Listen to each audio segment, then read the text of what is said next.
So imagine you are drowning in just a staggering amount of debt. Like you are standing before a judge in this cold, sterile courtroom. Right, not a great place to be. No, not at all. And all the liabilities are calculated, the evidence is totally undeniable, and you are literally just waiting for the gavel to fall. You expect the judge to throw you in a cell and, throw away the key. Which would be the standard legal procedure. Right.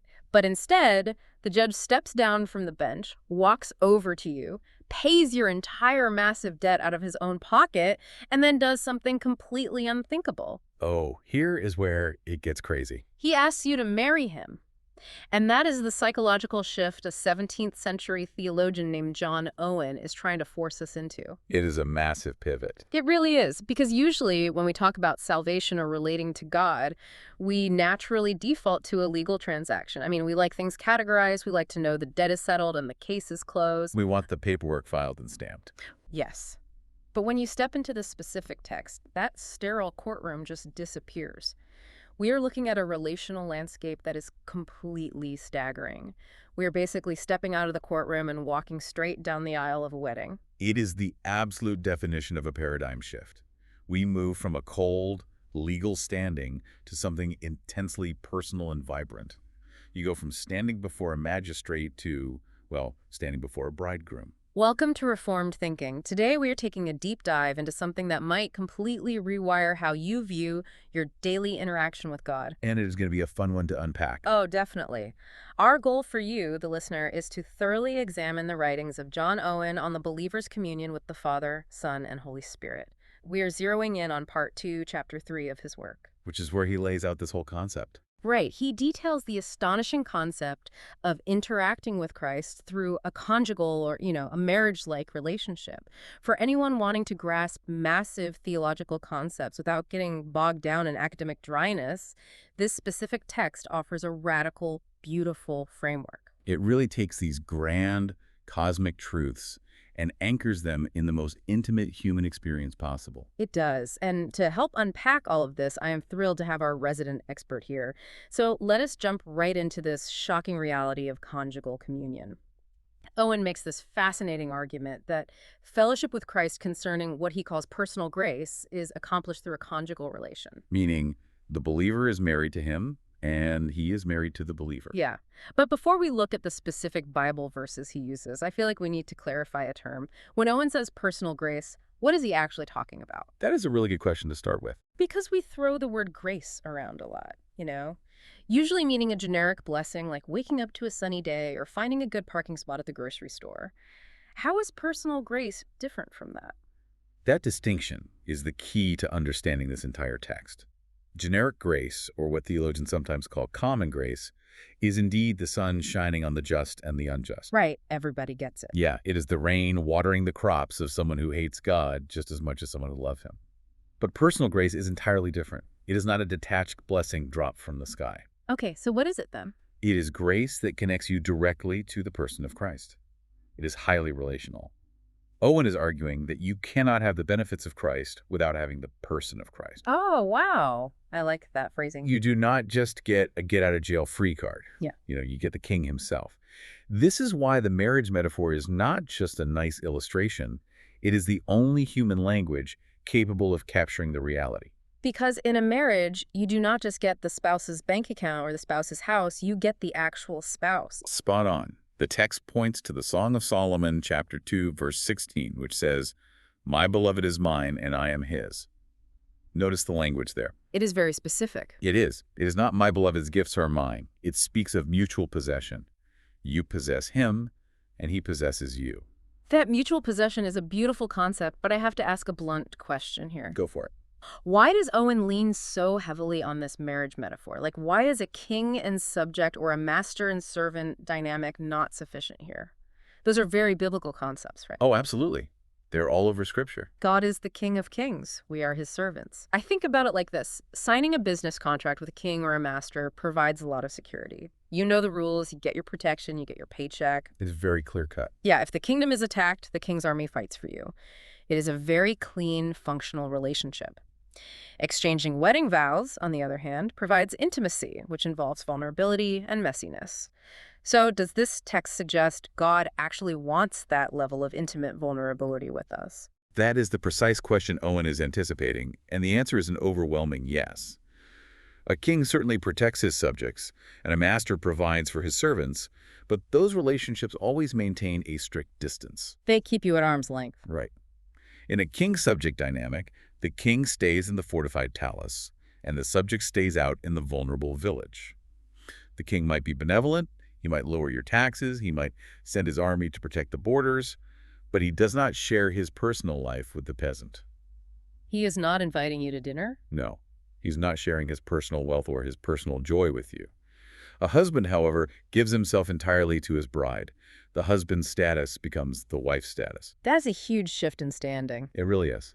The text points us to Isaiah 54:5, which states, "Thy Maker is thine husband, the Lord of hosts is his name, and thy Redeemer, the Holy One of Israel." This is given as the specific reason why the church will not be ashamed or confounded in the midst of trials. Because of that specific relationship. Yes. If you are just a subject, you might wonder if the king will abandon you when resources get tight or when a stronger enemy appears. A king will sacrifice a village to save the palace. That makes total sense in a political context. But if you are the bride, you know the husband will never abandon you. He will sacrifice himself to save you. Man, I was totally stopped in my tracks when I read the part in Hosea that Owen brings up to validate this. Hosea is such a wild book. It is. It is Hosea chapter 2, verses 19 and 20. God says, "I will betroth thee unto me forever. Yea, I will betroth thee unto me in righteousness and in judgment and in loving kindness and in mercies. I will even betroth thee unto me in faithfulness." Just incredible words. And the context of Hosea is just crazy. You have a prophet commanded to marry a woman who repeatedly breaks her vows and runs away as a living illustration of God's relationship with his people. It is a shocking living parable. Right. And yet, look at the specific attributes of this betrothal. It is a complete alignment of Christ's state and condition with the believers, righteousness, judgment, loving kindness, mercies, and faithfulness. He brings all of that to the table. Exactly. When human beings make wedding vows, we say things like, for better or for worse, in sickness and in health. We are basically admitting that things might go terribly wrong, but we will try to stick it out through sheer willpower. We are just hoping for the best, really. Yeah, but Christ's vows are not based on our performance. He brings righteousness to a bride who has absolutely none. He brings mercies to a bride who constantly fails. That is 100% correct. He supplies what the bride lacks. And it is a public, celebrated reality. It is not a secret. No, not at all. The text also brings in Isaiah 61.5 and 62.5. Talking about the mutual glory likened to a bridegroom and bride adorning themselves, and God rejoicing over the bride. Just putting it all on display. Yes, it paints a picture of walking together, completely adorned in royal garments. It is not a secret marriage where the husband is embarrassed by the bride's past. It is a public, glorious union. Which is so comforting. And as you mentioned the vulnerability of marriage earlier, that is a crucial point here. In a business contract, you limit your liability. You have clauses that protect you if the other person defaults. You want to protect your assets. Right. You make sure your assets are shielded. But in this conjugal union, Christ does not limit his liability. He takes on all of our debt. He absorbs all of our bankruptcy. That is a terrifying level of vulnerability for the creator of the universe to take on. It really is when you stop and think about it. So, if this relationship is a marriage, and the bride is coming in with a massive amount of debt, rebellion, and just general baggage, how does the bridegroom actually feel about the wedding day? That is the million-dollar question. Because, I mean, if I am entering a partnership where I know I have to pay off millions in debt for the other person, I might do it out of obligation, but I am not going to be thrilled about it. You would probably be pretty stressed out. Yeah. I am going to feel burdened.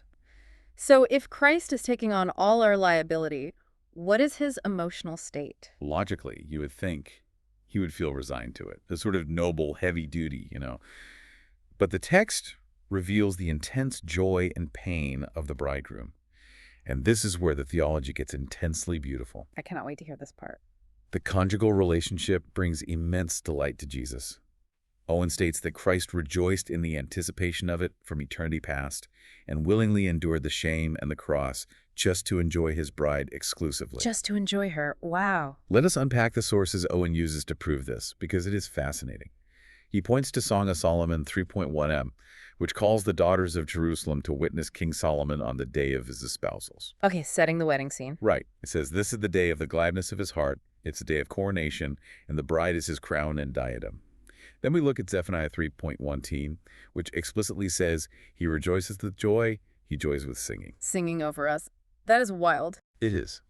And Owen also brings in the illustration of John the Baptist. John referred to himself as the friend of the bridegroom, the best man, essentially. John rejoiced greatly just hearing the bridegroom's voice. Right, he was thrilled to just be there. So Owen argues logically, if the best man is that thrilled, imagine how much more joyful and glad the bridegroom himself must be. And yet, this overwhelming joy is coupled with unimaginable pain.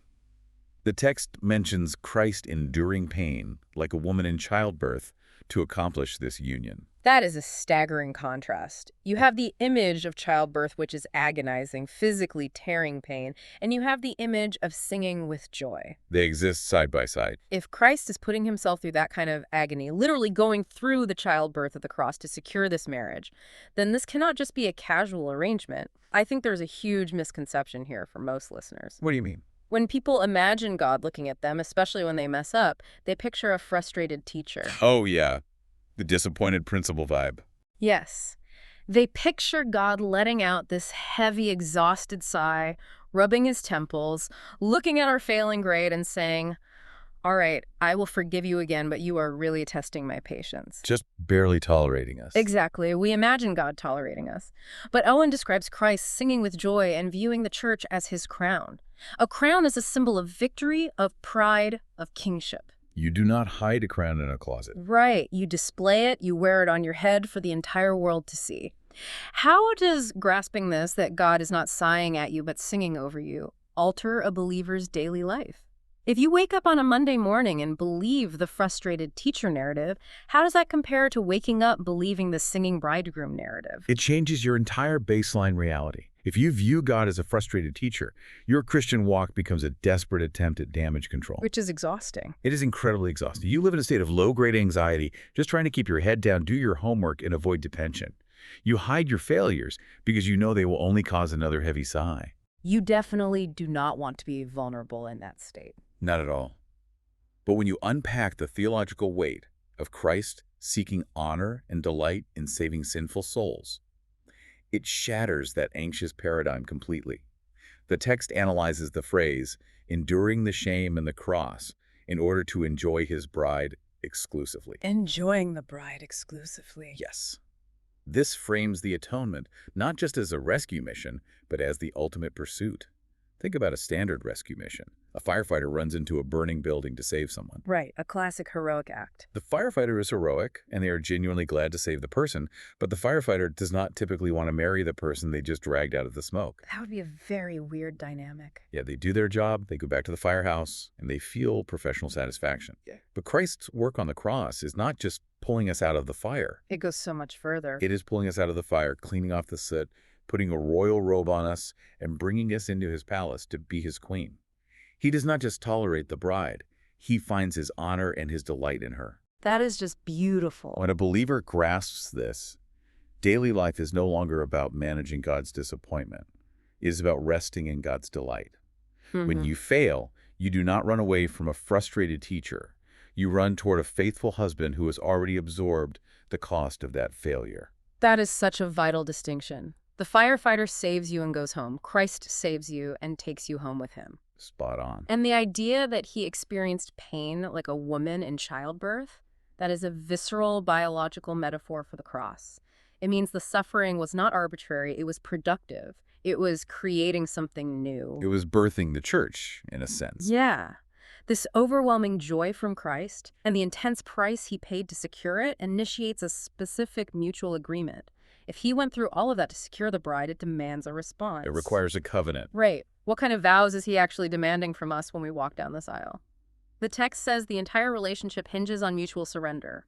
Both parties give themselves completely to one another. It goes both ways. Owen quotes Hosea 3.3, where Christ says, "Thou shalt abide for me, thou shalt not be for another, and I will be for thee." He also references 2 Corinthians 11.2, where Paul talks about his aim being to espouse the church as a chaste virgin to Christ. Paul uses that imagery a lot. He does. And then we have Ephesians 5, where Paul transitions so seamlessly between human marriage and Christ's union with the church that you almost cannot tell which one he's talking about. They blend together so perfectly. I want to zero in on that Hosea 3.3 verse, though. The command, thou shalt not be for another, feels incredibly strict. It can sound very rigid to modern ears. Yeah, in a modern world filled with divided attentions, endless distractions, and constant demands on our affection, how does a listener practically achieve this exclusivity? We are bombarded by things that want our allegiance, our careers, our phones, our political tribes, our social status. This is a loud world. It is. How do we not be for another when everything is screaming for our attention? It feels restrictive until you understand the context of the vow. The surrender is the bedrock agreement of the espousal. Christ bought the soul with his blood, establishing a definitive, I will be for thee. He goes all in first. Exactly. Think about the sheer magnitude of what that means. The creator of the universe, the sustainer of all things, looks at you and says, I'm exclusively yours. My resources are your resources. My ear is tuned to your voice. My power is deployed for your good. When you lay it out like that, it sounds amazing. And you realize the scale of what he's giving to you, the reciprocal command, thou shalt not be for another, stops feeling like a prison sentence and starts feeling like a safe harbor. A safe harbor. I like that. Let us break down how this absolute commitment secures the believer. If a human husband tells his wife, I am entirely yours and I want you to be entirely mine, he is not trying to ruin her fun or restrict her freedom. Right, that would be totally missing the point. Yeah. He is creating a boundary that keeps the marriage safe and flourishing. In our modern context, with all those distractions you mentioned, achieving this practically means auditing our affections. Auditing our affection. Yeah. Where do we run for comfort when we are stressed? Do we run to mindless scrolling on our phones, to a bottle of wine, to the approval of our peers, or do we run to the bridegroom? To not be for another means we stop treating these lesser things as our saviors or our primary sources of identity. I love that phrase, auditing our affections, because it is not just about avoiding bad things. It is about where we place our ultimate hope. That is the real issue. It is like being married but constantly going to your ex for advice and emotional support. It damages the intimacy of the marriage. The strictness of thou shalt not be for another is actually the very thing that guarantees the beauty of the relationship. It creates a protective wall around it. It is an exclusive, closed loop of love and trust. But to truly grasp this mutual surrender, we need to break down what each party brings to the altar. And let us be honest, this is a wildly lopsided arrangement. Oh, completely lopsided. We have to start with what Christ freely gives. He imparts beauty to the soul. Owen states Christ gives himself completely, bringing all his excellencies, righteousness, and graces. He holds nothing back. And astonishingly, he looks at the believer and calls them beautiful, desiring their fellowship. Song of Solomon 1.15 and 2.14 are referenced here, where Christ calls the spouse fair with dove's eyes, desiring to see their countenance and hear their voice. It is such tender imagery. It is, but he even cherishes their sighs, groans, and prayers. I have to push back on this, though. Okay, let's hear it. Does Christ genuinely find the sound of our groans and sighs sweet? Usually complaining, groaning, and sighing push people away. They are not attractive qualities in a person. Not at all. If I'm constantly groaning around my friends, they are going to stop inviting me to dinner. If I just sit around sighing all day, my spouse is going to lose patience with me. How can Owen claim that Christ actually cherishes this? It sounds totally counterintuitive based on our human relationships, absolutely. But we have to understand the nature of the groaning in this context, and we have to look at the human instinct when we are ashamed. What do you mean? When you are hurting or struggling or overwhelmed by your own failures, the natural human instinct is to hide.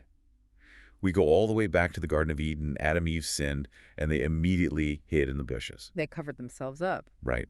When a believer sighs and groans to Christ in prayer, they are refusing to hide. They are bringing their raw, unfiltered brokenness directly to the bridegroom. Oh, I see. To Christ, that groan is the sound of trust. It is the sound of a bride who knows she is safe enough to be weak in front of her husband. He cherishes it because it is an expression of intimacy. Because it is honest. Yes, when you groan in his presence, you are saying, I have nowhere else to go, and I trust you enough to let you see how messy I am right now. That is incredibly practical for the listener who is sitting in their car right now, completely burned out from their job, feeling like they failed their kids today, feeling completely inadequate. Owen is saying that when you just put your head on the steering wheel and groan, Christ hears that as an act of intimate trust, not as annoying complaining. It is music to his ears because you are coming to him. That changes how we pray entirely. We do not have to compose perfect theological sentences. We can just groan. But the text goes further than just accepting our groans. Takes it a step further. Yeah, it talks about Ezekiel 16.14, which explains that the soul is truly beautiful because Christ has bestowed his own loveliness upon it. Owen mentions titles of Christ given to the believer, like Jeremiah 23.6, the Lord our righteousness. Which is a massive title to bestow. I was thinking about it like a high-tech security system with a biometric scanner. Imagine a destitute person completely covered in filth trying to get into a royal vault. You're not getting past the door. Exactly. The scanner requires the king's own fingerprints and retinal scan to open the door. The destitute person has no chance. But imputation, this bestowing of loveliness, is like the king overriding the system so that when the scanner reads the beggar, the computer registers the king's own perfect biometrics. That is a brilliant way to picture it. The door opens. Christ's perfect record overrides our failing record. That biometric analogy is spot on for explaining imputation. It is not a legal fiction where he just waves a wand, pretends you are fine, and ignores the filth. He does not just sweep it under the rug. No, he actually overrides your identity with his own perfection. You are clothed in his righteousness. The text says we are made so by his own loveliness. When he looks at you, he sees his own righteousness reflected back. Which is why he calls the bride fair. Right. You are beautiful to him because he has given you his beauty.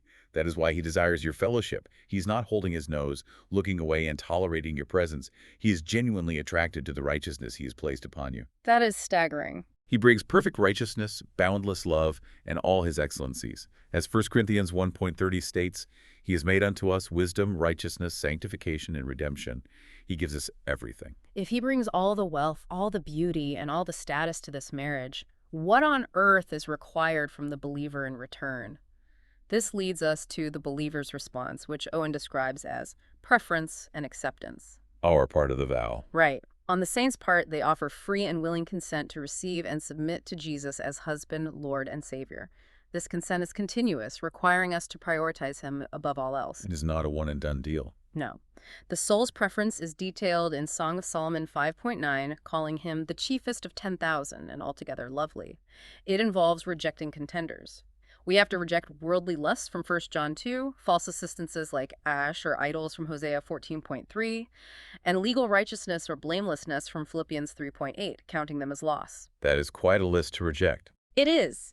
Now, giving up worldly sins or obvious idols makes logical sense to most listeners. We understand we should drop the bad stuff. We should stop lying, stop cheating, stop making our careers our idols. The obvious vices. But Owen includes beloved righteousness and beloved duties, things like moral blamelessness. He says our good deeds must be rejected and counted as loss in this marriage. I need to challenge this. I figured you might. Wait, practically speaking, how do I count my good deeds as a loss without just becoming totally apathetic? If my moral efforts are an insult to God, why should I try to be a good person at all? This is perhaps the most difficult aspect of the gospel for human nature to swallow, and it is where so many people get stuck. Because we want to bring something to the table. Exactly. We naturally want to contribute something to our own salvation. We want to bring something of value to the marriage so we do not feel entirely dependent. We can accept that we need a lot of help, but we still want to say, look, I brought a little bit of my own righteousness. I am a pretty decent person. I gave to charity. I did not swear today. We want to pad the resume just a little bit. We do. But we have to synthesize Paul's argument in Philippians 3 and the rejection of Asher in Hosea 14. Bringing our own legal righteousness to Christ in order to earn. His love is like trying to pay for a priceless multi-million-dollar gift with counterfeit coins. Oh, wow. Counterfeit coins. Yes. Yeah. It is actually insulting to the giver. When Paul says he counts his own righteousness as loss or dung, he is recognizing that his own moral efforts, when used to justify himself, are tainted by pride, self-reliance, and a desire to manage God. We are trying to buy him off. That is exactly it. True conjugal communion requires dropping our defensive self-righteousness and accepting salvation purely by grace. Now, to your point about apathy dropping your self-righteousness does not mean you stop doing good deeds. Okay, clarify that for me. It means you change the entire motivation for your good deeds. Good deeds done to earn God's love are bribes. Good deeds done from a place of already being perfectly loved are the natural fruit of a healthy marriage. A bribe versus a fruit, that is huge. You do not bring your good deeds to the altar as your dowry. You stand at the altar completely bankrupt, holding nothing but empty hands. If you come to Christ holding on to your own good deeds as a reason, he should love you. You are not treating him as a husband who gives a free gift. You are treating him as an employer who owes you wages. And that completely destroys the intimacy. It turns it right back into a business transaction. That distinction between a bribe and a fruit is incredibly helpful. We hold on to our virtues like a security blanket. We use our morality as a shield to protect us from needing his grace too much, because needing grace means admitting we are helpless, and humans hate feeling helpless. We despise it. We want to be in control. But Owen is saying you have to drop the shield entirely. You have to accept him purely by the will. John 1:12 talks about receiving Christ, taking him on his terms purely by grace, submitting to the guidance of his Spirit. It is a total surrender. You have to say, Lord, I once wanted you and salvation in my way, partly through my efforts, but now I am willing to receive you purely by grace.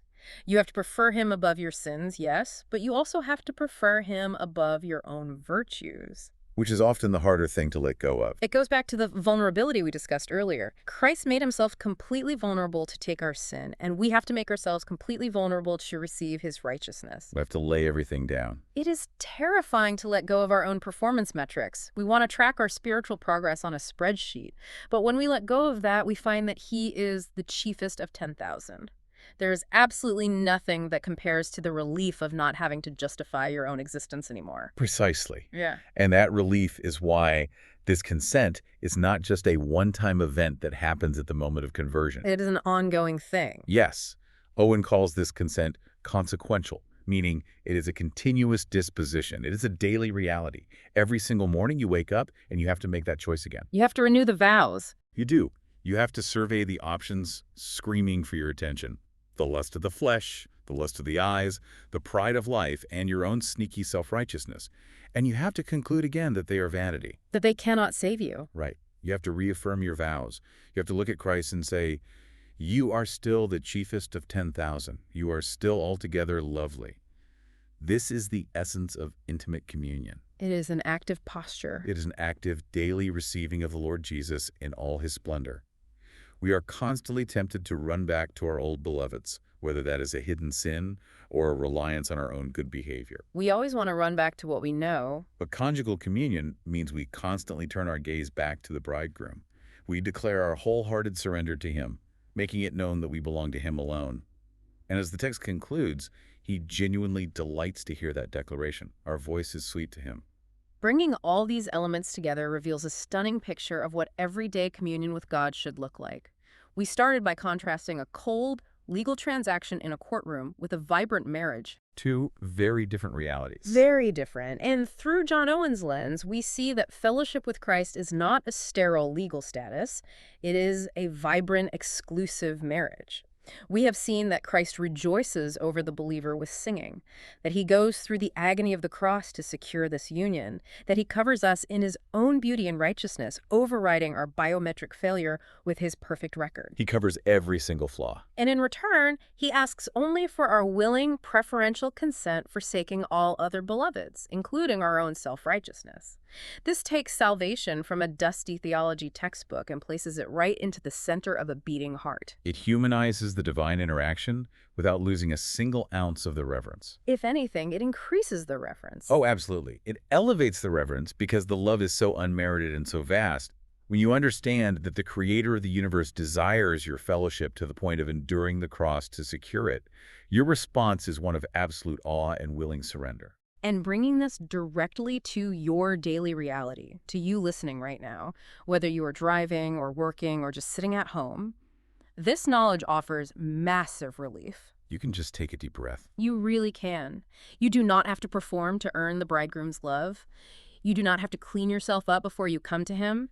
You do not have to present a flawless spiritual resume. Which is such good news. It is the best news. You simply have to receive him and abide with him. You have to drop your counterfeit coins of self-righteousness and accept his free gift. This changes how you pray, how you confess your failures, and how you view your own worth. It replaces anxiety with assurance. Completely. When you know you are loved with a conjugal affection, a love that is bound by a covenant of faithfulness and mercy, the failures of your day do not threaten your status. You belong to him, and he belongs to you. That is the bedrock of the Christian life. I want to leave you with a final thought to ponder, something that builds on everything we have unpacked today. We talked about how Christ actively delights in hearing your voice. Even the groans. Even the weakest groans. We have talked about how he views you as completely fair because of his own imparted loveliness. If you truly believe that, if you believe that the King of the universe leans in to hear your weakest sighs and groans, and that he sings with joy over you, how might that completely reshape the very first words you speak to him in your most vulnerable moments tomorrow morning? Thank you for joining us for this deep dive into John Owen's notes. We will see you next time.